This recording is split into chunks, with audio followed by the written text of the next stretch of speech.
పోరంబోకు భూములే అనుమతులతో మాకేం అవసరం, అడిగితే అధికారులకు అంతో ఇంతో ఇచ్చేస్తాం, ఇష్టారాజ్యంగా ఇటుక బట్టీలు పెట్టేస్తాం. ఇందిరమ్మ ఇండ్ల పథకం అమలు ఇదే ఇటుక బట్టీల దందాకు అదునాట. భద్రత మరిచి ట్రాక్టర్లతో రోడ్లపై ఇటుకల తరలింపు ఏఈ సారు ఇదేం తీరు అని ఆగ్రహం వ్యక్తం చేస్తూ ఉన్నారు. రోడ్లపై వాహనదారులకు ప్రమాదం జరిగితే ఎవరిది బాధ్యత? సో ఈ ఇటుక బట్టీలతోటి ప్రమాదం పొంచి ఉందన్నమాట.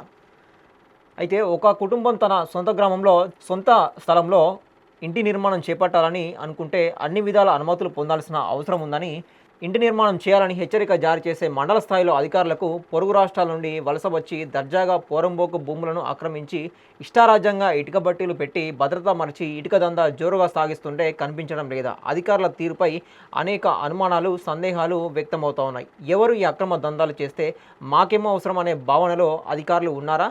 పోరంబోకు భూములను లీజుకు తీసుకొని ఎలాంటి అనుమతులు లేకుండా వాల్టా చట్టాన్ని విస్మరించి అక్రమంగా మట్టిని తవ్వి ఇటుక బట్టీలను నిర్వహిస్తూ అక్రమార్జన చేస్తుంటే వాల్టా చట్టాన్ని కాపాడాల్సిన అధికారులే చట్టంతో మాకేం సంబంధం అన్నట్లు నిద్రావస్థలో ఉండడం గమనార్హం అన్నమాట. సో గత 3-4 నెలలుగా అక్రమ ఇటుక బట్టీలు నిర్వహిస్తున్న వారి దగ్గర ఎలాంటి అనుమతులు ఉన్నాయో కూడా తెలుసుకోకుండా అటువైపు కన్నెత్తి చూడకుండా అధికారులు ఉంటున్నారు. అంటే ఏ స్థాయిలో అధికారులు ఉన్నారో చెప్పనవసరం లేదు. చిలిపిచేడు మండలంలోని ఫైజాబాద్ గ్రామ శివారుతో పాటు పలు గ్రామాల్లో విచ్చలవిడిగా ఇటుక బట్టీలు నిర్వహిస్తున్నారు. కనీసం భద్రతా ప్రమాణాలను పాటించకుండా ఇష్టారాజ్యంగా ఇటుక బట్టీలు నిర్వహిస్తున్నారు అని నిత్యం ట్రాక్టర్లు అధిక లోడుతో రోడ్డు మీద పరుగులు తీస్తూ పలు ప్రమాదాలకు కారణమైనప్పటికీ అధికారులు మాత్రం నిమ్మకు నీరెత్తినట్లు వ్యవహరిస్తున్నారని ఆరోపణలు వస్తూ ఉన్నాయట. సో ఇక్కడ అధికారులు వీళ్ళకు సపోర్ట్ చేస్తూ ఈ భూములు ఏవైతే ఉన్నాయో ఈ భూములల్లో అక్రమ బట్టీలు ఏర్పాటు చేసి అక్కడ ఏదైతే దందా కొనసాగిస్తూ ఉన్నారో దీనికి అధికారుల సపోర్టు తీసుకొని వాళ్ళతోనే అధికారులు కుమ్మక్కై దీని మీద ఎటువంటి చర్యలు తీసుకోకుండా, దీనికి పర్మిషన్ తీసుకోకుండా నడిపిస్తూ ఉన్నారంట ఈ భూముల్లో. సో ఈ భూములు బట్టీలతోటి ఇక్కడ నుంచే ప్రయాణం చేసే ఏదైతే మెయిన్ రోడ్ ఉంటుందో ఈ మెయిన్ రోడ్కు ప్రయాణం చేస్తుంటే దీని మీద ఎటువంటి కవర్ కానీ సేఫ్టీ తీసుకోకుండా వెళ్ళడము, దాని మీద ఉన్న ఏదైతే పొడి ఉంటుందో ఆ ఇటుక బట్టీల పొడి అది దాని మీద ఉండడం జరుగుతుంది. అది రోడ్డు మీదకి వచ్చినప్పుడు ప్రయాణికులకు కళ్ళలో పడడం కానీ, దుమ్ము పడి అంటే యాక్సిడెంట్ అయ్యే ప్రమాదం పొంచి ఉంది కాబట్టి ఆల్రెడీ జరుగుతూ ఉన్నాయి కాబట్టి ఇప్పుడు దాని మీద ఆగ్రహం వ్యక్తం చేస్తూ ఉన్నారు. సో దీని మీద ఇమీడియట్గా యాక్షన్ తీసుకొని వాళ్ళు ఈ ఇటుక బట్టీలను మరి యాక్షన్ తీసుకొని దీని మీద తరలిస్తారా, లేదంటే వేరే కాడ పెట్టిస్తారా, ఆ ప్లేస్లో పెట్టించి మరి ఈ దందా కొనసాగిస్తారని చెప్పేసి మాత్రం అధికారులకు ఇక్కడ ఆగ్రహం వ్యక్తం చేస్తున్నారు. అంటే ఇవి దందా కొనసాగి అధికారులు సపోర్ట్ చేస్తున్నారని చెప్పేసి వీళ్ళు ప్రధానంగా ఆరోపిస్తూ ఉన్నారన్నమాట. భద్రత మర్చి ట్రాక్టర్లతో రోడ్లపై ఇటుక తరలింపు అన్నమాట. ఇటుకను తరలించడంలో ఏర్పాటు చేసుకోవాల్సిన కనీస భద్రతా నియమాలు పాటించకుండా రోడ్లపై విచ్చలవిడిగా తరలిస్తూ ఇటుకపై మ్యాట్ ఏర్పాటు చేసి తరలించకుండా అలాగే తరలించడంతో వెనుక వస్తున్న ద్విచక్ర వాహనాల దుమ్ము ధూళి పడడంతో పాటు ఇటుకలు కింద పడి ప్రమాదాలు జరుగుతున్నా పట్టించుకునే వారే కరువయ్యారని, కనీస భద్రత లేకపోవడం ఇక్కడ ప్రమాదం జరుగుతుందని వాహనదారులు భయాందోళనకు గురవుతూ ఉన్నారు. సో ఈ ట్రాక్టర్ అవుతుందో దీనికి కవర్ కట్టాలి, ప్లస్ అవసరమైతే మీదికెళ్ళి ఒక తాడు కూడా కట్టాలన్నమాట. సో అది సేఫ్టీ అనమాట. ఎందుకంటే ఇటుకలు కింద పడినా కూడా ఆ వెనుకొచ్చే వాహనాలు కానీ పక్కన ఉన్న వాహనాలకు కూడా అటు సైడ్ రైట్ సైడ్ నుంచి వెళ్ళే వాహనాలకు కూడా పడినా కూడా స్లిప్ అయ్యే ప్రమాదం ఉంటుంది కాబట్టి వాళ్ళకు ఆ వెహికల్ పడిపోయే ప్రమాదం ఉంటుంది కాబట్టి ఆ దుమ్ము ధూళిపడ్డ కూడా వాళ్ళు స్కిడ్ అయ్యే ప్రమాదం ఉంటుంది కాబట్టి ప్రధానంగా దీని మీద సేఫ్టీ తీసుకోకుండా తీసుకుపోయే ప్రమాదం పొంచి ఉన్నదన్నమాట.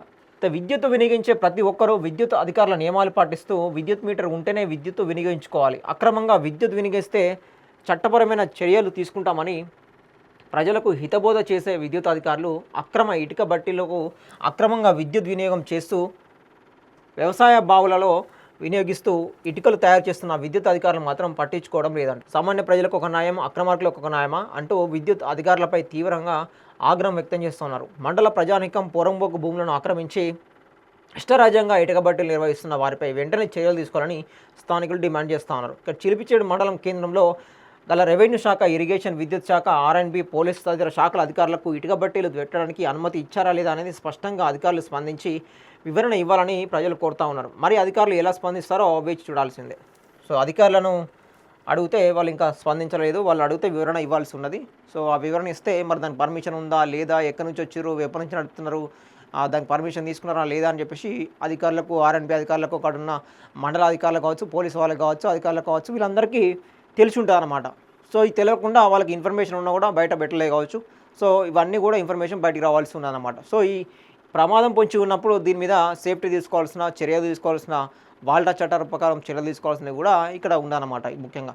మళ్ళీ ఈ పొరంబోకు భూముల్లో పెట్టడమే కాకుండా, దందా కొనసాగించడమే కాకుండా, ఇక్కడున్న ఆ బావి దగ్గర ఉన్న ఏదైతే బోర్ బావిల దగ్గర ఉన్న కరెంట్ ఏదైతే ఉంటుందో, ఆ కరెంట్ కూడా వినియోగించుకొని వీళ్ళు ఇష్టారాజ్యంగా ఈ మిషన్లను వాడుతూ వీళ్ళు నీళ్ళని యూజ్ చేయించుకోవడం కావచ్చు, అక్కడున్న ఇటుక బట్టలు తయారు చేసుకోవడం కోసం అక్కడ మిషన్లు ఉంటాయి కదా, కంకర మిషన్లు కావచ్చు, అవన్నీ పొడి తయారు చేసేందుకు మిషన్లు కావచ్చు, అవన్నీ కూడా యూజ్ చేసుకుంటూ ఉన్నారనమాట. సో అటు కరెంటు వృధా, ఇటు రావాల్సిన ఆదాయం కూడా వృధా అనమాట. సో ఇక్కడ నిర్లక్ష్యం అధికారులే అనమాట. అధికారులు దీని మీద చర్య తీసుకుంటేనే దీనికి సొల్యూషన్ దొరుకుతుంది అనమాట. అధికారులు చర్యలు తీసుకోకపోతే ఇట్లనే దందా కొనసాగుతుంది అనమాట. మీరు అక్రమార్కులకు సపోర్ట్ చేస్తున్నారంటే అర్థం అన్నట్టు.